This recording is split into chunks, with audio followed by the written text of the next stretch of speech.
आज बनवायचा होता आवळ्याचा ज्यूस, तोही घरच्या घरी आणि भरपूर दिवस टिकणारा. कारण की ना बऱ्याच दिवसापासून भरपूर हेअरफॉल होतोय आणि इतका आवळा आणलेला होता, त्यामुळे आवळा कँडी वगैरे बनवणं काही शक्य नाही, कारण की वातावरण तसं नव्हतं.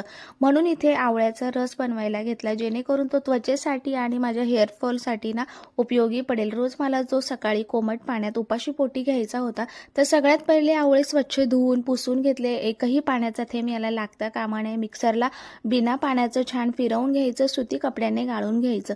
आता आवळेच्या वेळेस आपण मिक्सरला बारीक करतोय त्यावेळेस त्यामध्ये आलं घालायचं, नंतर लिंबाचा रस, आणि आपल्याला जर साखर टाकून नसेल आवडत तर बिना साखरेचा घेतला तरीही चालेल, पण साखरेशिवाय काय मला जात नव्हतं, त्यामुळे मी इथे पिठी साखर घातली. काचेच्या बॉटलमध्ये आपण हा स्टोअर करू शकतो कितीही दिवस. चला, त्यानंतर आता आवळ्याचा ज्यूस घेते आणि याचा रिझल्ट देखील तुम्हाला सांगेल. नक्की तुमचे जर हेअरफॉल होत असेल तर तुम्ही नक्की ट्राय करू शकता. So bye bye.